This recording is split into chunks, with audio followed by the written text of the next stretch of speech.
Había más de 1,3 kg de diamantes cosidos en sus enaguas. Eso descubrieron los ejecutores cuando las balas rebotaron. En la madrugada del 17 de julio de 1918, en el sótano de una casa de comerciante en Yekaterinburg, Siberia Occidental, 4 jóvenes que habían crecido en los palacios más suntuosos del mundo, que habían dormido en sábanas bordadas a mano, que habían posado para los fotógrafos más importantes de Europa, que habían sido presentadas a reyes y presidentes como las grandes duquesas de la familia más rica de la historia moderna, se encontraron de pie frente a un pelotón de fusilamiento en un cuarto sin ventanas, con las paredes manchadas de cal. Llevaban en el interior de sus corsés, cosidos con hilo, y paciencia durante semanas de cautiverio, los diamantes que su madre había sacado de los cofres imperiales con la esperanza de que sirvieran de moneda de rescate o de salvavidas en el exilio que todavía creía posible. Los diamantes no las salvaron. Hicieron el proceso más largo y más brutal de lo que el comandante Yakov Yurovsky había planificado. Las balas rebotaban. Los verdugos tuvieron que recurrir a las bayonetas, a los culatazos de los rifles, a disparos a quemarropa en la cabeza. Eso fue lo que le costó al régimen bolchevique liquidar el último activo vivo de la mayor fortuna imperial que el mundo había conocido hasta entonces. Esta es la historia de Olga, Tatiana, María y Anastasia Romanov, las 4 hijas del último zar de Rusia. Las 4 jóvenes que la historia ha tratado durante más de un siglo como el decorado fotogénico de un drama que era supuestamente el de sus padres y su hermano enfermo. Las 4 mujeres cuyas voces, cuyos diarios, cuyas cartas y cuyas personalidades completamente distintas han sido sepultadas bajo el peso de la nostalgia imperial, la romantización de Camelot ruso y la fascinación perpetua con el misterio de Anastasia. Tenían 23, 21, 19 y 16 años cuando murieron. Para entender lo que les ocurrió a las hermanas Romanov, hay que entender primero el mundo en que nacieron, y ese mundo empezaba con una cifra. En el momento de su máximo poder, el patrimonio personal de Nicolás II, el último zar de Rusia, ha sido estimado por distintas fuentes en cifras que van de los 250.000 millones a los 300.000 millones de dólares en valor actual. El listado de personas más ricas de la historia moderna, compilado periódicamente por distintos analistas financieros, sitúa a Nicolás II en el 4º puesto de todos los tiempos, por detrás únicamente de Mansa Musa de Mali, John D. Rockefeller y el Carnegie de los primeros años del Trust siderúrgico. Esa cifra requiere una aclaración que los propios historiadores rusos son los primeros en hacer. La mayor parte de esa riqueza no era, en términos estrictamente modernos, propiedad personal del zar. Era propiedad del Estado ruso, administrada por la corona. Los palacios, las colecciones de arte, los yates imperiales, los millones de acres de tierras agrícolas que producían rentas que alimentaban el tesoro del imperio, no pertenecían a Nicolás II de la manera en que Bill Paley era propietario personal de su apartamento en el St. Regis o en que Joe Kennedy era propietario personal del Merchandise Mart de Chicago. Pertenecían a la institución de la que él era la cabeza, y cuando la institución cayó, se fueron con ella. Pero la riqueza personal del zar, aquella de la que disponía con independencia de los activos del Estado, también era extraordinaria. En 1896, el año siguiente a su coronación, sus fondos personales sumaban 2 millones de rublos y 355.000 francos. Su ingreso anual de la tesorería era de 24 millones de rublos en oro. Las joyas imperiales, las que no eran regalia oficial del Estado sino piezas personales de la familia, constituían una de las colecciones más valiosas del mundo. Diamantes de cientos de quilates, esmeraldas, zafiros y rubíes acumulados durante 3 siglos de dominio Romanov sobre el estado más grande del planeta en términos de extensión territorial. Y luego estaban los huevos Fabergé. Entre 1885 y 1916, la casa del joyero Carl Fabergé produjo 50 huevos imperiales por encargo directo de la familia. Cada uno era una obra de orfebrería que ningún precio de catálogo podía fijar con precisión porque ninguno tenía equivalente en el mercado. El primero, encargado por Alejandro III para su esposa en 1885, contenía en su interior una gallina de oro que albergaba a su vez una réplica en miniatura de la corona imperial y un colgante de rubíes. Los que vinieron después fueron más elaborados, más costosos y más extraordinarios con cada año que pasaba.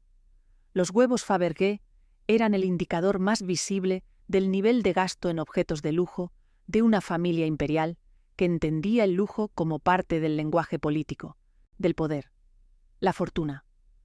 Románov no era solo una acumulación de palacios y colecciones de arte. Era un sistema económico completo, que incluía tierras agrícolas en escala industrial, minas de oro y platino en los Urales, fábricas textiles, activos forestales y el control nominal sobre los recursos naturales de la nación más extensa del mundo.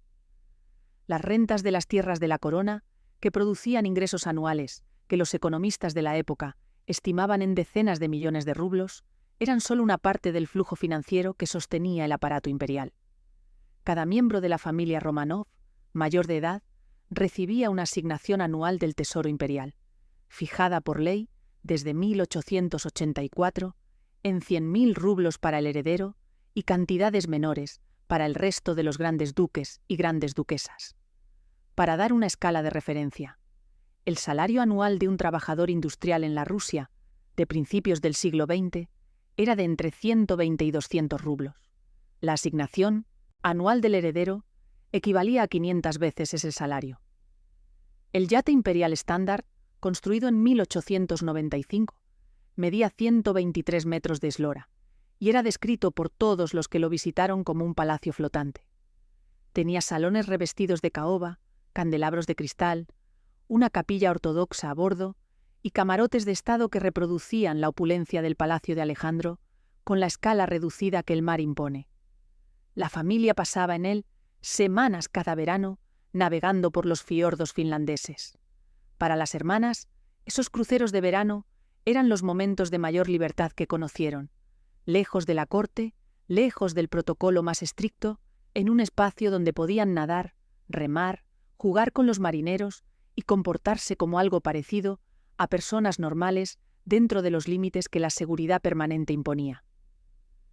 Los huevos Fabergé, que el zar encargaba cada año para su madre y para su esposa, costaban entre 4.000 y 40.000 rublos por unidad, dependiendo de la complejidad de la pieza.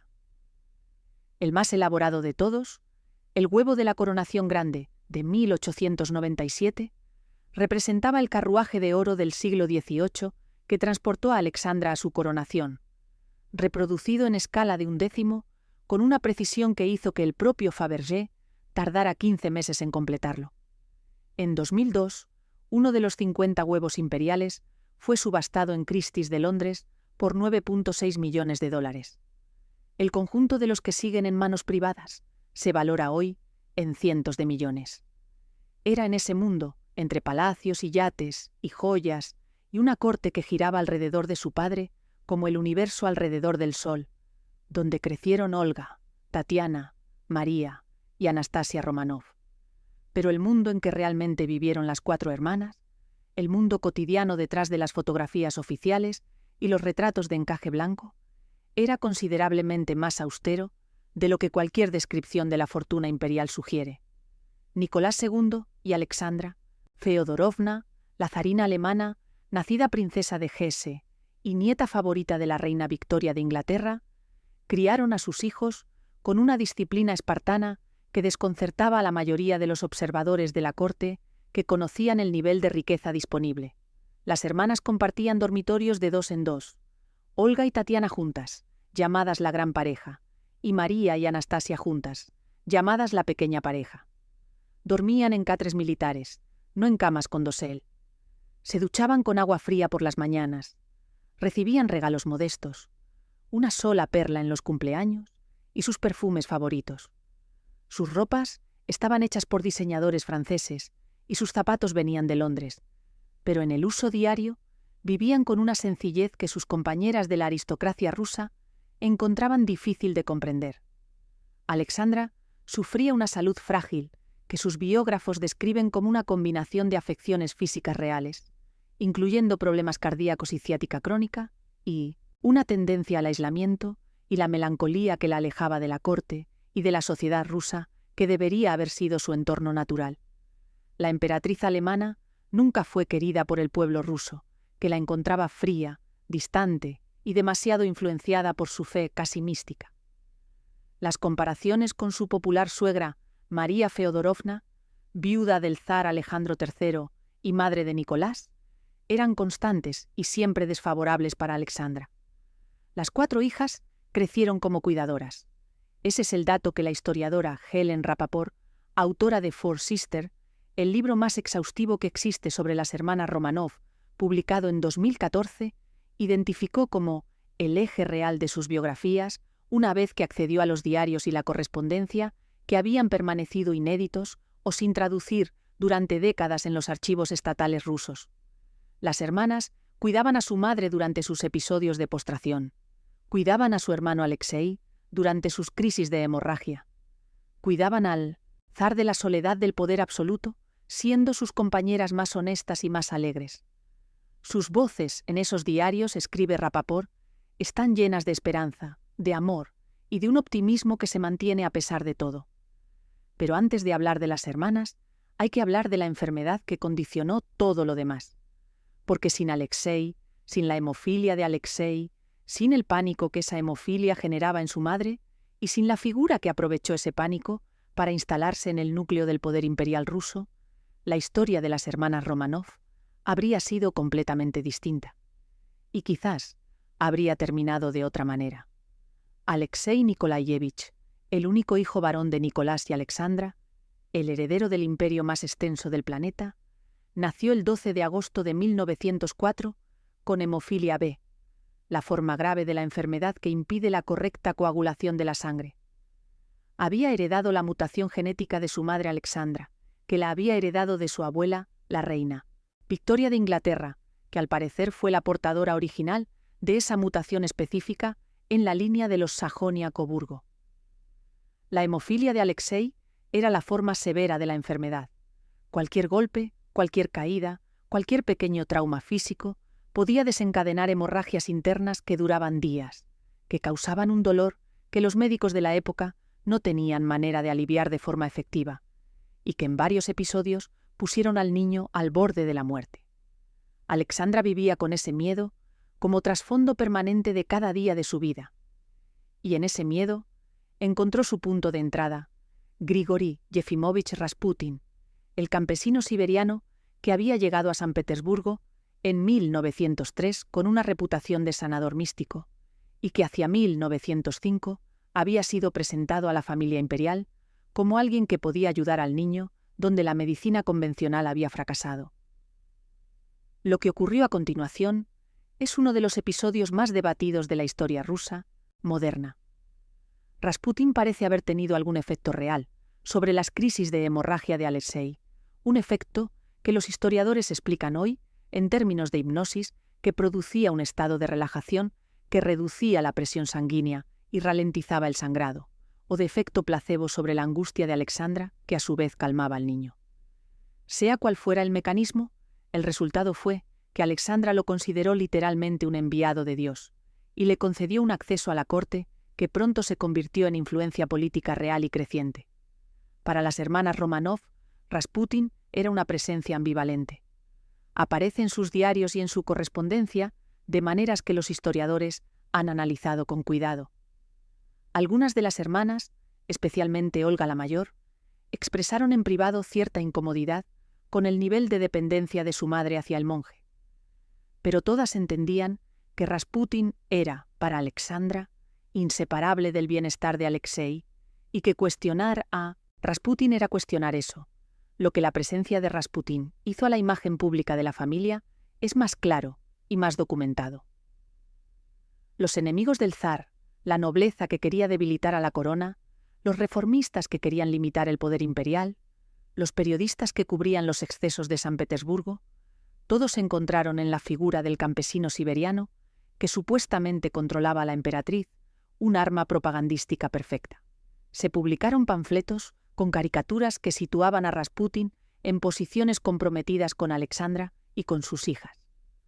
Las acusaciones eran falsas, pero circularon con la velocidad y la eficacia que tienen las mentiras cuando hay suficiente gente que quiere creerlas. El nombre de las hermanas Romanov quedó manchado por asociación antes de que tuvieran edad suficiente para entender del todo lo que estaba ocurriendo. Esa es una de las capas de la historia que la romantización posterior de Camelot ruso tiende a suavizar. Que Olga, Tatiana, María y Anastasia crecieron siendo objeto de rumores sexuales explícitos que circulaban en la prensa y en los salones de San Petersburgo. Rumores completamente inventados, y que sus padres, incapaces de controlar el daño reputacional o simplemente negándose a reconocer su gravedad, no hicieron nada eficaz para protegerlas de eso. Olga Nikolayevna, la mayor, nació el 15 de noviembre de 1895 en Tsarskoye Seló. Era, según todos los testimonios de quienes la conocieron y según su propia correspondencia, la más parecida en carácter al zar, inteligente, algo melancólica, lectora voraz, con tendencia a la introversión. La historiadora Rapaport describe a Olga como la más independiente de las cuatro, y la que con más claridad veía las contradicciones del mundo en que vivía. Rubia, con ojos azules, físicamente menos llamativa que Tatiana, pero con una inteligencia que los tutores que trabajaron con la familia describieron consistentemente como excepcional. Olga fue la primera de las hermanas en alcanzar la edad de matrimonio, lo que en el contexto de las grandes familias reales europeas de principios del siglo XX significaba convertirse en moneda de cambio diplomático de primer orden. Los Romanov eran la familia más rica e influyente de Europa, y casar a una gran duquesa con el heredero correcto podía fijar alianzas, consolidar fronteras y mover recursos financieros de una escala que ningún tratado comercial podía alcanzar. Se especuló con múltiples candidatos. El nombre de su primo, Grand Duke Dmitri Pavlovich de Rusia, circuló como posible pretendiente antes de que la guerra y los eventos de 1916 cancelaran cualquier conversación de ese tipo. Cuando estalló la guerra en 1914, Olga tenía 18 años. Las negociaciones matrimoniales se interrumpieron y no volvieron a retomarse. Tatiana Nikolayevna, la segunda, nació el 10 de junio de 1897. Era físicamente la más llamativa de las cuatro. Alta, delgada, con cabello castaño, oscuro, y unos ojos grises, casi grises, que los fotógrafos de la época reprodujeron en centenares de retratos. Todos los que la conocieron coincidían en describirla como la belleza clásica de la familia y como la más parecida en carácter a su madre. Tatiana tenía el sentido del orden, la determinación y la tendencia a organizar que Alexandra poseía, pero sin la ansiedad que acompañaba a esos rasgos en la emperatriz. Sus hermanas la llamaban la institutriz, un apodo que era mitad broma y mitad reconocimiento de su capacidad real de liderazgo dentro del grupo. Tatiana era la favorita de su madre, la que pasaba más horas con Alexandra leyéndole en voz alta, la que servía de puente entre la emperatriz recluida y el resto del mundo. Cuando Nicolás tomó el mando personal del ejército en el frente en 1915 y Alexandra quedó como la interlocutora principal del gobierno en la capital, fue Tatiana quien más directamente vivió la presión que ese papel ejercía sobre su madre y quien con mayor claridad reconoció que algo estaba desequilibrándose de manera peligrosa en la ecuación política de la familia. María Nikolayevna, la tercera, nació el 26 de junio de 1899. Era la más física de las cuatro.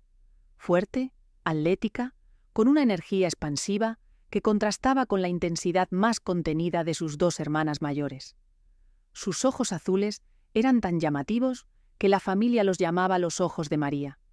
Era la más sociable de todas las hermanas, la que conectaba más fácilmente con personas fuera del círculo inmediato de la familia, incluyendo los soldados con los que las hermanas tuvieron contacto durante su trabajo como enfermeras en los hospitales de la guerra. Hay cartas de soldados rusos que hablan de María con una calidez y una familiaridad que va más allá del protocolo que cualquier gran duquesa debería haber inspirado en los rangos militares. Ella lo permitía y lo buscaba. Necesitaba el contacto con el mundo exterior de una manera que sus hermanas no necesitaban con la misma urgencia. Uno de los datos más oscuros de la historia de María, verificado por distintos biógrafos, aunque con los matices que la ambigüedad de las fuentes impone, es su relación con Lord Louis Mountbatten, el sobrino materno del príncipe Felipe de Edimburgo y figura central de la Marina británica del siglo XX. Mountbatten era primo en segundo grado de las hermanas Romanov a través de la rama de Hesse, y en su infancia tuvo contacto directo con la familia imperial rusa. Dejó escrito, con una franqueza que sorprende incluso en sus memorias privadas: estaba loco por ella y determinado a casarme con ella, que no podía imaginar a nadie más hermosa. Mountbatten guardó una fotografía de María tomada en 1914 en la mesilla de noche de su dormitorio hasta el día de su propia muerte violenta en 1979, cuando el IRA hizo explotar su barca en Irlanda. Anastasia Nikolaevna, la más pequeña, nació el 18 de junio de 1901 en el Palacio de Peterhof. Su llegada fue, según el propio testimonio de varios miembros de la corte, recibida con decepción apenas disimulada. 4 hijas, sin heredero todavía. La presión sobre Alexandra para producir un varón era creciente, y la llegada de una cuarta niña aumentaba la percepción, que ya circulaba en los círculos supersticiosos de la sociedad rusa, de que había alguna maldición sobre los Romanov que impedía la continuación de la línea masculina. La decepción que acompañó su nacimiento no dejó ninguna marca visible en Anastasia. Era, según todos los que la conocieron y según su propia correspondencia, la más traviesa, la más alegre y la más subversiva de las 4.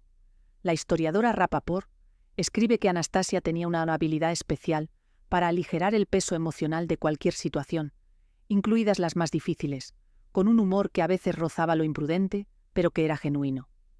Era además una fotógrafa, aficionada notable para su edad, con decenas de instantáneas tomadas con su propia cámara, que forman parte del archivo fotográfico familiar, preservado en los archivos estatales rusos y que muestran, mejor que cualquier retrato oficial, el lado informal y humano de las hermanas. La famosa anécdota de Anastasia sacando la lengua al comandante Yurovsky cuando él le daba la espalda en la casa Ipatiev, ya en los últimos días de cautiverio, dice más sobre su carácter que cualquier descripción biográfica formal. A 2 días de ser ejecutada, la más pequeña de las hermanas Romanov todavía encontraba espacio para ese tipo de resistencia pequeña y completamente inútil, pero absolutamente necesaria para mantener alguna forma de dignidad interior. La guerra lo cambió todo. Cuando Alemania declaró la guerra a Rusia en agosto de 1914, y Rusia entró en el conflicto que destruiría 4 imperios en 4 años, las 2 hermanas mayores, Olga y Tatiana, tenían 18 y 16 años. Se formaron como enfermeras, de la Cruz Roja junto a su madre, no como personal de apoyo ni como figuras decorativas en actos benéficos, sino como enfermeras de verdad que trabajaban en los hospitales del territorio de Tsarskoye Seló, atendiendo a soldados heridos llegados del frente occidental. Las fotografías de Olga y Tatiana, en uniforme de enfermera, sin joyas, con el pelo recogido bajo el coif blanco, realizando curas y asistiendo en operaciones, son algunas de las más impactantes del archivo Romanov, precisamente porque contrastan tan radicalmente con los retratos imperiales de encaje y perlas. María y Anastasia eran demasiado jóvenes para el trabajo de enfermería directa, pero visitaban regularmente los hospitales, hablaban con los soldados, les escribían cartas y les llevaban regalos. María, en particular, desarrolló una relación con los pacientes hospitalizados que los testimonios de la época describen como genuinamente cercana.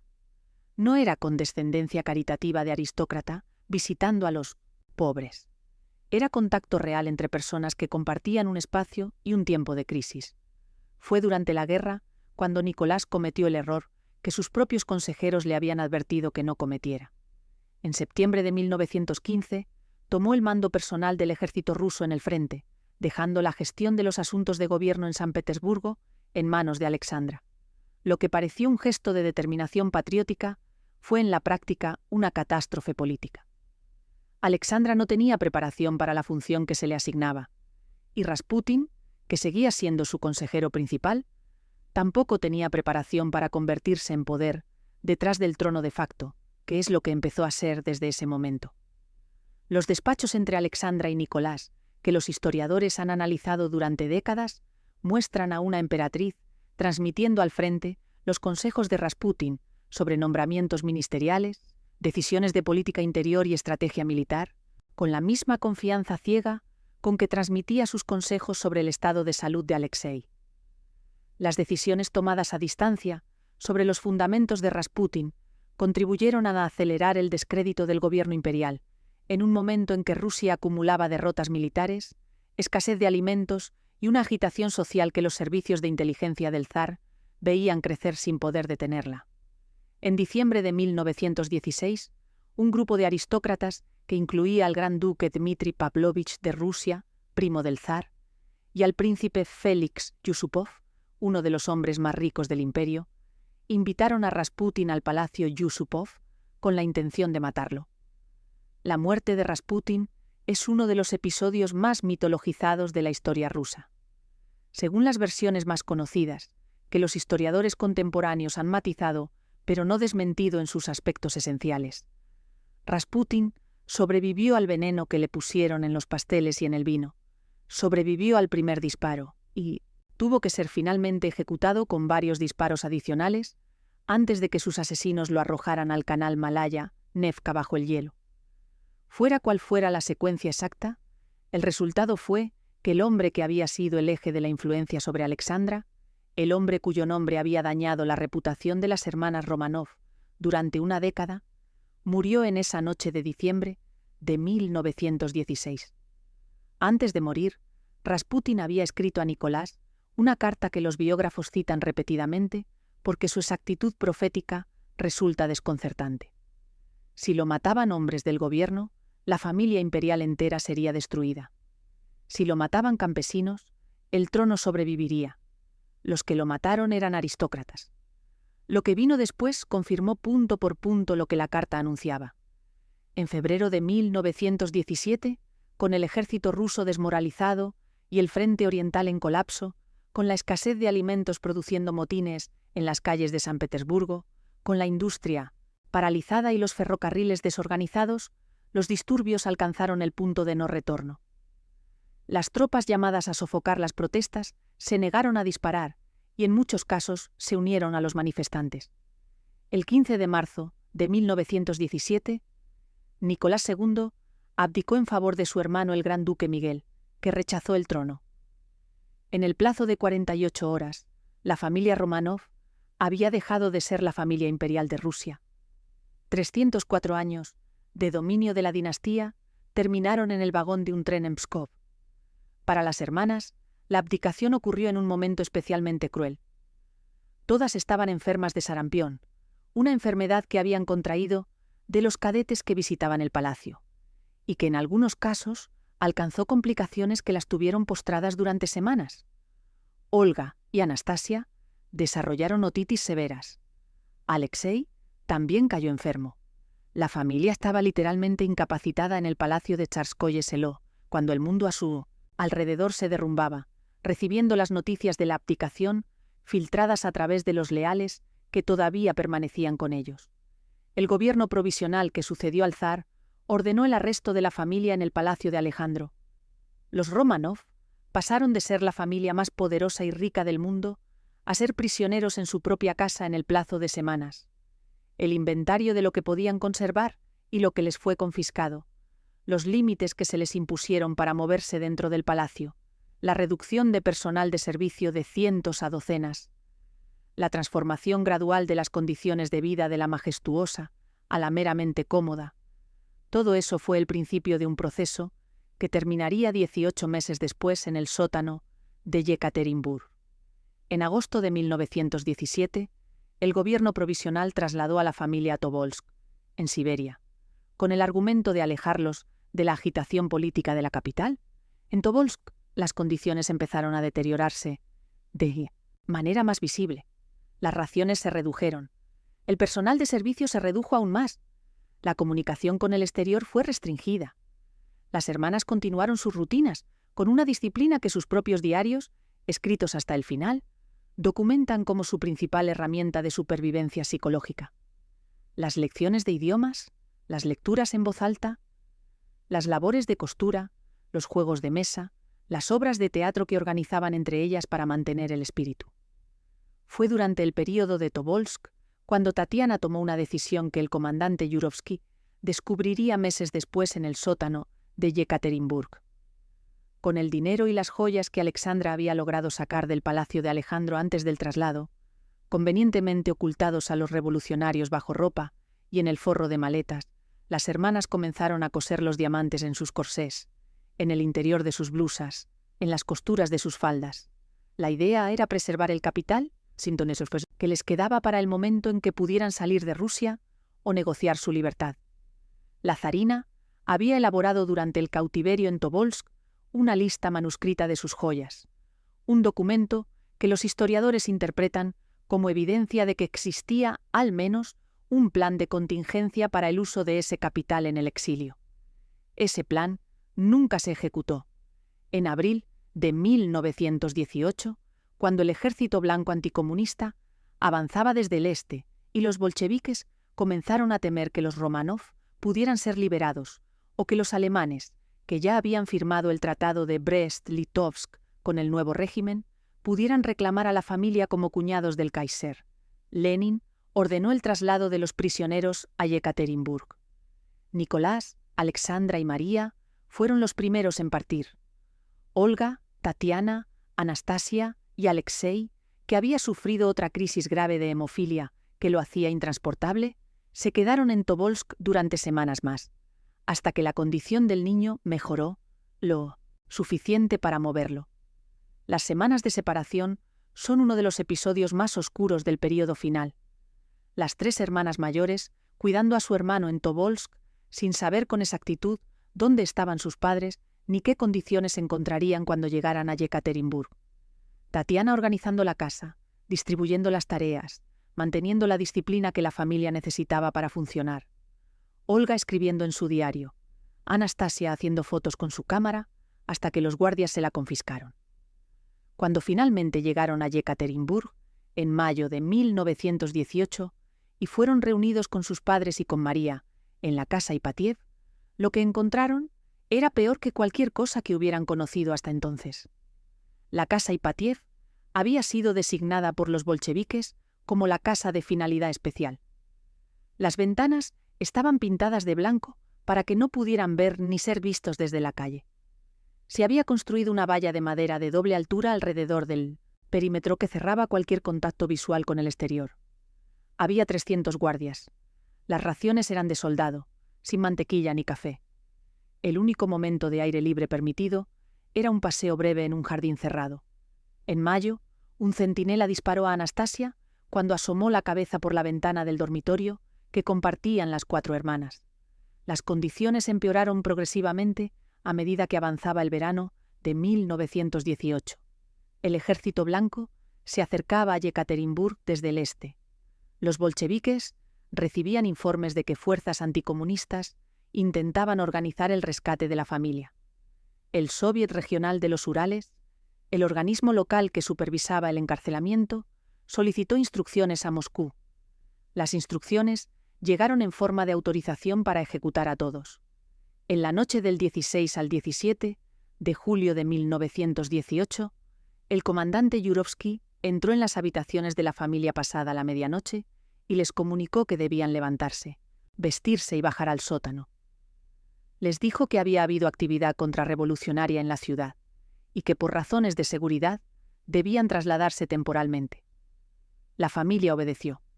Nicolás llevó a Alexei en brazos porque el niño tenía una pierna lesionada. Alexandra pidió que bajaran sillas al sótano para ella y para el niño. Las hermanas se vistieron con la ropa que llevaba cosidos los diamantes. Se acomodaron en el pequeño cuarto del sótano como si fueran a esperar. El médico personal del zar, el doctor Botkin, estaba con ellos. La camarera, Ana Demidova, el cocinero Haritonov, el asistente Trupp, 11 personas en una habitación de unos 20 metros cuadrados. Yurovsky entró con un grupo de hombres armados, sacó un papel y leyó la resolución del Soviet Regional de los Urales que condenaba a muerte a Nicolás Romanov por crímenes contra el pueblo. Nicolás se giró hacia su familia y apenas tuvo tiempo de decir qué. Los disparos comenzaron. Lo que ocurrió en 1900, los 20 minutos siguientes fue documentado por el propio Yurovsky en un informe que permaneció clasificado durante décadas y que fue desclasificado en los años 90. El cuarto era pequeño, El humo de la pólvora llenó el espacio rápidamente, la visibilidad era casi nula. Nicolás y Alexandra murieron con los primeros disparos. El doctor Botkin y los criados murieron en los primeros minutos. Pero las hermanas no. Los diamantes cosidos en sus corsés y en el interior de sus ropas actuaron como un chaleco antibalas improvisado. Las balas rebotaban o quedaban frenadas por las capas de tela y las piedras preciosas. Yurovsky escribe que fue una carnicería caótica. Los ejecutores tuvieron que cambiar de táctica. Recurrieron a las bayonetas, que tampoco penetraban de manera efectiva. Recurrieron a los culatazos de los rifles. Dispararon a quemarropa a las cabezas. Tatiana murió de un disparo en la parte posterior del cráneo. Fue de los más rápidos entre los de sus hermanas. Olga también murió de un disparo en la cabeza. María y Anastasia fueron las últimas. Anastasia gritó y se cubrió la cara con el brazo cuando los ejecutores se acercaron. Fue apuñalada en el pecho con una bayoneta y luego recibió el disparo final en la cabeza. Tenían 23, 21, 19 y 16 años. Los cuerpos fueron sacados en camillas, llevados al bosque de Koptiaki, desnudados, mutilados con ácido sulfúrico para impedir la identificación y enterrados en una fosa que los ejecutores intentaron hacer más profunda, haciéndola explotar con granadas. Las granadas no funcionaron correctamente. La fosa quedó demasiado superficial. Años después, cuando la Unión Soviética comenzó a desmoronarse, el historiador Alexander Avdonin localizó los restos en 1991 usando detectores de metales y varillas de prueba. Los análisis de ADN realizados por múltiples laboratorios internacionales, incluyendo el Armed Forces DNA Identification Laboratory de los Estados Unidos y la Universidad de Innsbruck en Austria, confirmaron las identidades. Los restos de Nicolás, Alexandra, Olga, Tatiana y una de las dos hermanas pequeñas fueron encontrados en la fosa principal. Los restos de Alexei y de la otra hermana, cuya identificación específica sigue siendo debatida entre expertos rusos y americanos, fueron encontrados en 2007 en una segunda fosa a 70 metros de la primera. El 17 de julio de 1998, exactamente 80 años después de la ejecución, los restos identificados fueron enterrados con honores de Estado en la Catedral de San Pedro y San Pablo de San Petersburgo, donde descansan la mayoría de los emperadores rusos desde Pedro el Grande. El presidente Boris Yeltsin asistió a la ceremonia. El príncipe Michael de Kent representó a la reina Isabel II, que era prima en tercer grado de las hermanas. Los restos de Alexei y de la segunda hermana, cuya autenticidad la Iglesia Ortodoxa rusa ha cuestionado durante años con argumentos que los científicos que realizaron las pruebas de ADN consideran infundados, permanecen en los archivos estatales rusos pendientes de una decisión sobre su enterramiento definitivo que todavía no se ha producido. El mito de Anastasia es el capítulo final de la historia de las hermanas Romanov, que requiere ser tratado con la precisión que merece. Durante décadas, la ambigüedad sobre qué dos restos faltaban en la fosa de 1991 alimentó la creencia popular de que Anastasia, la más pequeña de las hermanas, podría haber sobrevivido a la ejecución. Esa creencia fue explotada por docenas de impostores a lo largo del siglo XX, el más famoso de los cuales fue Anna Anderson, cuyo caso fue el centro de litigios judiciales en Alemania durante décadas. Anna Anderson murió en Estados Unidos en 1984, reclamando hasta el final ser la gran duquesa Anastasia. En 1994, los científicos realizaron pruebas de ADN, comparando su cabello con el ADN de miembros vivos de la familia Romanov. Resultado fue concluyente. Anna Anderson era una mujer polaca llamada Franziska Szankowska, que había desaparecido de Polonia años antes de que Anderson emergiera en Alemania. No tenía ningún parentesco con los Romanov. Su motivación principal, según los investigadores que analizaron el caso, era acceder a la fortuna Romanov que en los primeros años del exilio de la familia, algunos miembros sobrevivientes de la rama extendida de los Romanov afirmaban que podría seguir existiendo en cuentas bancarias suizas. Solo un heredero legítimo podría reclamar esos fondos. Franziska Szankowska quería ser ese heredero. Los fondos que supuestamente existían en cuentas suizas son otro de los mitos que rodean la fortuna Románov. La realidad documentada es más compleja y más trágica. El gran duque Alejandro Mikhailovich, cuñado del zar, afirmó en sus memorias que una fortuna personal de la familia, que supuestamente había sido transferida a Inglaterra durante el reinado de Mohammed Alejandro II, había sido gastada íntegramente en financiar hospitales y organizaciones caritativas durante los años de la guerra. Que el ministro de la corte imperial, actuando en contra de las órdenes del zar, había transferido en 1914 los fondos de las asignaciones anuales de los 5 hijos del zar a Berlín, 7 millones de rublos en total, que la hiperinflación de la República de Weimar en los años 20 convirtió en cenizas. Que lo que quedaba de la fortuna personal de Nicolás, segundo al momento de la abdicación, fue nacionalizado por el gobierno provisional y luego saqueado por los bolcheviques.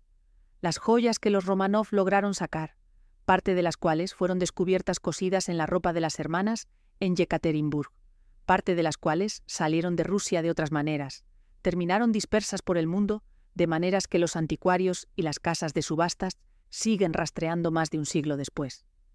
El collar de la emperatriz Catalina la Grande, 389 perlas naturales, llegó a Cartier y fue vendido al magnate automovilístico americano Horace Dodge. En 2018, 3 hilos de ese collar, reunidos con una hebilla de diamantes de Cartier, fueron subastados en Nueva York por $1 millones de dólares.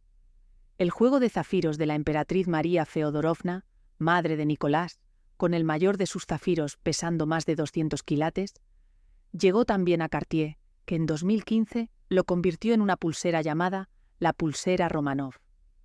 Los diamantes de la corona imperial rusa, los que no pudieron ser sacados del país, están hoy en el Fondo de Diamantes de Rusia, donde son las piezas más costosas de la colección del Estado ruso. La Revolución Rusa, que destruyó a los Románov, fue también la primera gran redistribución forzada de capital privado del siglo XX. Los activos que la familia había acumulado durante 300 años, desde propiedades inmobiliarias hasta colecciones de arte, hasta joyas, hasta participaciones en industrias estratégicas, fueron nacionalizados, saqueados, vendidos o simplemente destruidos en el caos que siguió a octubre de 1917. Los bolcheviques necesitaban divisas extranjeras para financiar el nuevo Estado, y una de sus primeras estrategias fue vender en los mercados internacionales obras de arte y joyas del antiguo régimen.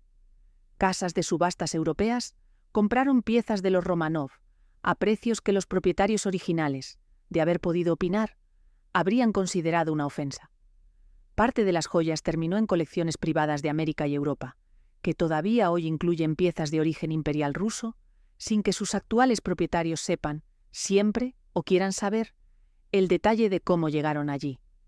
El Fondo de Diamantes de Rusia, creado por los soviéticos para preservar las piezas más importantes, contiene hoy lo que queda de la colección oficial: la corona imperial con sus casi 5.000 diamantes, el cetro imperial con el diamante Orlov de 189 quilates engarzado en la punta, los huevos Fabergé que el Estado soviético se quedó antes de vender los demás. Son los activos del antiguo régimen que la Unión Soviética decidió que valía más preservar como símbolos del poder estatal que liquidar por divisas extranjeras. Todo el resto se dispersó. Mucho se perdió. Parte sigue circulando en el mercado de antigüedades bajo denominaciones que evitan mencionar el origen. La paradoja más oscura de la fortuna Románov es que los diamantes cosidos en los corsés de las hermanas, que las habían mantenido vivas durante 20 minutos adicionales en el sótano de Yekaterinburg, fueron confiscados por los ejecutores junto con el resto de la ropa antes de que los cuerpos fueran trasladados al bosque. Los registros de Yurovsky documentan la confiscación.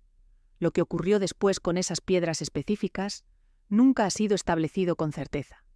Algunos biógrafos sugieren que parte de esas joyas entraron en el mercado negro de los años 20, otros que fueron entregadas al Tesoro soviético. La historia de esos diamantes específicos, los últimos activos del patrimonio personal de las 4 grandes duquesas, es una de las muchas cuentas que el siglo XX dejó sin cerrar. En la madrugada del 17 de julio de 1918, mientras el pelotón de fusilamiento esperaba las instrucciones finales, las 4 hermanas estaban en la habitación que compartían en el piso superior de la casa Ipatiev. No sabían con certeza lo que iba a ocurrir esa noche, pero llevaban semanas en condiciones que habían empeorado de manera acelerada. Habían llegado a Yekaterinburg en mayo, con la ropa que llevaban puesta y los objetos que habían logrado empacar en el traslado desde Tobolsk. Desde entonces, el contacto con el exterior había sido prácticamente nulo. Las cartas tardaban semanas o no llegaban. Los periódicos estaban prohibidos. El paseo diario en el jardín era el único momento de aire fresco. Los guardias habían sido reemplazados en julio por un contingente más duro, menos susceptible a la humanización que María había conseguido con el grupo anterior. Yurovsky, el nuevo comandante nombrado en julio de 1918, era un hombre de una eficiencia burocrática que sus informes posteriores transmiten con escalofriante claridad. Había recibido las instrucciones de Moscú. Había planificado la operación. Había asignado a cada miembro del pelotón su objetivo específico para minimizar el caos. El plan era matar a cada persona con un solo disparo. Como documentó él mismo después, el plan no funcionó. Lo que sí funcionó fue el encubrimiento posterior. Los cuerpos fueron trasladados al bosque en la oscuridad. Fueron desnudados, mutilados con ácido sulfúrico y sepultados. El régimen bolchevique anunció la muerte del zar, pero guardó silencio sobre el resto de la familia durante años. Esa opacidad informativa, mantenida como política de Estado durante décadas y convertida en prohibición bajo Stalin, fue uno de los actos de censura más exitosos del siglo XX. Logró suprimir la verdad sobre la muerte de 4 jóvenes durante 73 años. La canonización de la familia Romanov como mártires pasionarios por la Iglesia Ortodoxa rusa en el año 2000 añadió otra capa a una historia que ya tenía demasiadas. Nicolás y Alexandra fueron reconocidos como santos pasionarios, una categoría específica de la tradición ortodoxa que se aplica a quienes murieron con paciencia cristiana sin haber provocado activamente su propia muerte. Las hermanas fueron canonizadas junto con ellos. Hoy en día hay iconos de Olga, Tatiana, María y Anastasia en miles de iglesias ortodoxas de Rusia y de la diáspora rusa en el mundo. Las 4 jóvenes, que sacaban la lengua a los guardias en el cautiverio y escribían chistes en sus diarios y se quejaban del aburrimiento de Tobolsk, son ahora objetos de veneración religiosa en una fe que habrían reconocido, pero en una forma que seguramente les habría resultado extraña. Los meses de cautiverio en Tobolsk y luego en Yekaterinburg transformaron a las hermanas de maneras que sus diarios documentan con una honestidad que resulta imposible de leer sin el peso de saber lo que está por venir. Olga, que siempre había sido la más melancólica de las 4, desarrolló una depresión que sus compañeras de cautiverio registraron con preocupación creciente. Tatiana mantuvo su sentido del orden y su disciplina, pero las cartas de esos meses muestran grietas de duda que no estaban en su escritura anterior. María buscó y encontró conexión con los guardias que custodiaban la casa, con resultados que generaron tanto esperanza como problemas. Algunos guardias desarrollaron simpatía por la familia y pasaron mensajes al exterior, lo que dio lugar a un intento de organizar un rescate que nunca se materializó. Anastasia escribió en su diario con el mismo humor de siempre, pero no, Tom, hay entradas del periodo final en la casa Ipatiev, que sus biógrafos leen como señales de que incluso ella había empezado a entender que la situación era diferente de todo lo anterior. Las tentativas de rescate fueron reales pero nunca llegaron a tiempo. Un grupo de oficiales monárquicos, conocidos en los archivos históricos como el grupo del coronel Kobylinsky, mantuvo correspondencia encriptada con la familia durante el período de Tobolsk. Algunos mensajes llegaron escondidos en los tapones de frascos de crema, otros en libros. La familia respondió en el mismo código. Los planes de rescate se elaboraron y se descartaron varias veces. El traslado a Yekaterinburg, decidido y ejecutado antes de que ninguno de esos planes pudiera activarse, los dejó a todos sin salida.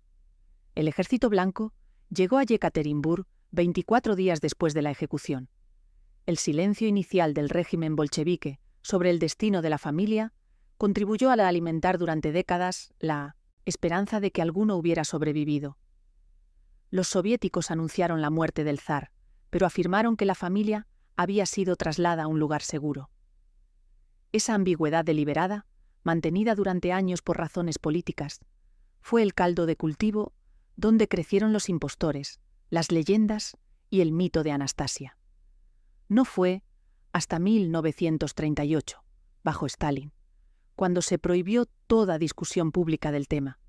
Y no fue hasta 1991, cuando la Unión Soviética se desmoronaba, cuando los restos encontrados por Avdonin pudieron ser investigados sin obstáculos políticos. La historia de las hermanas Romanov ha generado en el siglo transcurrido desde su muerte una mitología que se renueva con cada generación. La película animada de 1997 produjo una versión romantizada que presentaba a Anastasia como una heroína de cuento de hadas con final feliz. El musical de Broadway que se estrenó en 2017 llevó esa versión al escenario con traje de gala y canciones. La serie de televisión The Last Chance de Netflix, estrenada en 2019, intentó un equilibrio entre la dramatización y la documentación histórica con resultados dispares. Cada nueva generación encuentra en las hermanas Romanov un espejo diferente. Lo que la historia honesta encuentra, si se toma el trabajo de leer los diarios y las cartas en vez de las versiones romantizadas, es algo más específico y más perturbador que cualquier cuento de hadas. Encuentra a 4 mujeres jóvenes que fueron criadas para ser los mejores activos dinásticos de la familia más rica del mundo, que nunca tuvieron acceso real a las decisiones que afectaban a sus propias vidas, que pasaron su adolescencia y su primera juventud cuidando a una madre enferma y a un hermano con una enfermedad incurable, y a un padre que no supo o no quiso entender lo que se le venía encima hasta que fue demasiado tarde, y que al final de ese proceso se encontraron en un sótano con más de 1 kilo de diamantes cosidos en la ropa y 12 hombres con pistolas. El impacto cultural de la historia de las hermanas Romanov en el siglo transcurrido desde su muerte va más allá de cualquier otro episodio comparable de la historia del siglo XX. Hay algo en la combinación de riqueza extrema, juventud, belleza documentada fotográficamente, muerte violenta y misterio persistente sobre la identidad de los restos que activa un tipo de fascinación que no se agota. Cada nueva generación produce su propia versión, la película animada de 1997, el musical de Broadway de 2017, las series documentales, los libros de historia popular, los juegos de rol ambientados en la corte zarista, los fanfictions, los grupos de entusiastas que mantienen sitios web con las fotografías del álbum familiar en alta resolución. La imagen de las 4 en sus vestidos blancos de encaje es una de las imágenes más reproducidas y reconocidas de toda la historia fotográfica del siglo XX. Pero esa imagen, por hermosa que sea, es también una trampa. Es exactamente la imagen que el aparato de propaganda zarista produjo para consumo público. Las 4 hijas del zar como decorado familiar de la monarquía más poderosa del mundo. Las niñas perfectas de la familia perfecta del imperio perfecto. La realidad detrás de esa imagen, la realidad que los diarios y las cartas y los testimonios de quienes las conocieron revelan, es mucho más específica y mucho más humana. 4 personas distintas con caracteres distintos y esperanzas distintas y formas distintas de enfrentarse a la situación en que el azar del nacimiento y las decisiones de sus padres las habían colocado. 4 voces, escribe Rapaport, llenas de esperanza, de amor y de optimismo. Voces que el ruido de los archivos oficiales y la romantización posterior han tapado durante más de un siglo. Hay un detalle de las biografías individuales de las hermanas que los historiadores especializados en el período documentan y que las versiones populares tienden a pasar por alto. Las 4 tenían planes, esperanzas y deseos propios que iban más allá de ser las hijas del zar. Olga había expresado en su correspondencia privada el deseo de casarse con alguien que la amara de verdad, con independencia de los cálculos dinásticos. Había rechazado, según algunos biógrafos, aunque las fuentes no son unánimes en este punto, una propuesta matrimonial del príncipe Carol de Rumania porque no sentía nada por él. Tatiana había desarrollado durante sus años de trabajo como enfermera una competencia médica real que los médicos del hospital describieron con respeto en sus memorias. María había soñado en voz alta, en las cartas a sus amigas, con tener hijos. Anastasia, la más pequeña, había escrito que querían aprender a volar. Ninguna de esas cosas llegó a ocurrir. La mayor de las hermanas tenía 23 años cuando murió. La guerra y el cautiverio y la revolución habían consumido exactamente los años en que esas vidas individuales habrían empezado a tomar forma propia. Los diamantes que llevaban cosidos no eran solo un activo financiero de emergencia. Eran el último símbolo de todo lo que el sistema al que pertenecían las había enseñado sobre el valor y el poder. La riqueza como protección, el capital como seguridad, la fortuna acumulada durante generaciones como garantía de que nada completamente terrible podía ocurrir mientras ese capital existiera. Esa lógica funcionó durante 304 años de dinastía Romanov. No funcionó en el sótano de la casa Ipatiev. Los diamantes cosidos en sus enaguas no las protegieron, solo hicieron el proceso más largo. El contraste entre lo que la familia Romanov representaba en términos de capital acumulado y lo que las 4 hijas representaban en términos de agencia individual sobre sus propias vidas es quizás el dato más revelador de toda la historia. Por un lado, la fortuna más grande de la historia moderna.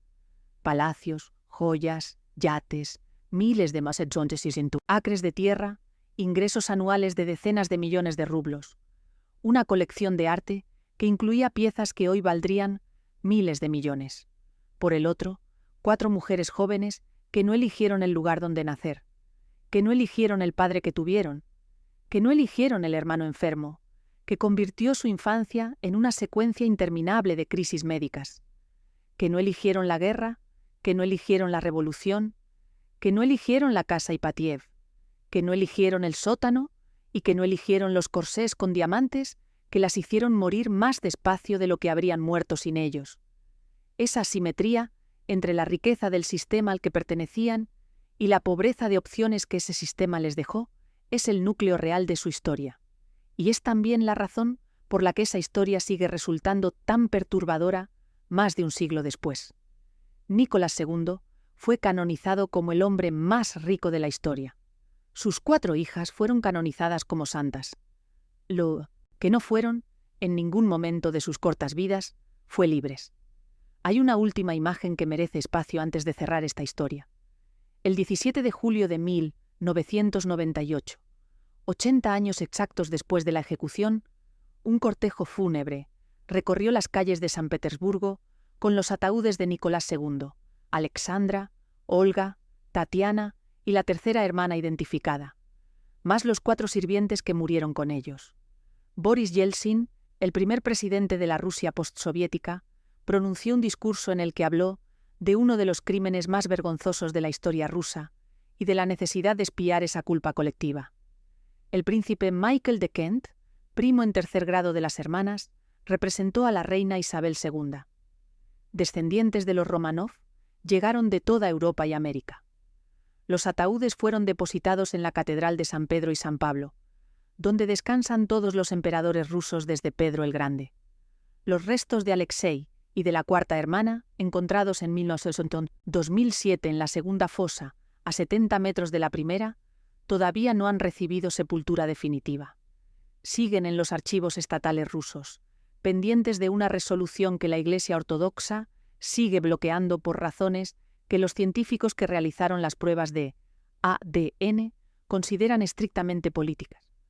80 años después de que los bolcheviques los enterraron en el bosque, 2 de los niños de Nicolás y Alexandra siguen sin poder ser enterrados dignamente. El Estado soviético los mató y el Estado ruso moderno todavía no ha decidido qué hacer con lo que queda de ellos. La historia de las hermanas Romanov, como se ve, no ha terminado todavía. Existe además una dimensión de la historia de las hermanas que la obsesión con Anastasia y con la supervivencia de alguno de los Romanov ha eclipsado completamente durante décadas. La historia de los otros Romanov, los miembros de la familia extendida que sí lograron escapar. Varios tíos y tías del zar, varios primos, varias ramas laterales de la familia imperial, escaparon de Rusia durante los años del colapso del régimen y se instalaron en Europa occidental, en América, en cualquier país que los aceptara. Llevaban con ellos lo que habían podido sacar: joyas en su mayoría, objetos de valor transportables, algunos activos en cuentas bancarias extranjeras que los abogados del régimen provisional y luego del soviético tardaron años en bloquear completamente. Algunos de esos activos generaron litigios que duraron décadas en tribunales de Europa Occidental. Algunos fueron recuperados, la mayoría no. Los Románov que sobrevivieron vivieron vidas de exilio con la dignidad variable que el exilio permite. Algunos se adaptaron y construyeron vidas nuevas. Otros nunca superaron la pérdida de un mundo que ya no existía. La gran duquesa, Olga Alexandrovna, hermana menor del zar, terminó sus días en Toronto, Canadá, en 1960, 42 años después de la muerte de su hermano y sus sobrinas, trabajando en una pequeña granja y vendiendo acuarelas que pintaba ella misma para complementar sus ingresos. La mujer que había nacido para ser gran duquesa del imperio más rico del mundo murió en Canadá como artista aficionada. Esa caída, desde el primer puesto de la Fortune List de la historia hasta una granja en Ontario, es el arco más largo y más vertiginoso que cualquier historia de riqueza destruida puede describir. Si esta historia te ha impactado, si en algún momento has pensado en lo que significa nacer al final de algo que no sabe que está terminando, en lo que cuesta ser el activo más visible de una fortuna que se derrumba, o simplemente en lo que eran Olga, Tatiana, María y Anastasia Romanov, más allá de las fotografías de encaje blanco y los vestidos de gala, deja tu opinión en los comentarios. Esta historia no tiene una sola lectura posible, y queremos saber cuál es la tuya. Y si quieres saber más sobre las grandes fortunas dinásticas del siglo XX y las mujeres que las habitaron sin controlarlas, en este canal tienes la historia de las hermanas Kennedy, de Babe Paley, de las herederas Onassis, los imperios que se construyen en siglos y se destruyen en noches. Suscríbete. La próxima historia ya está en camino.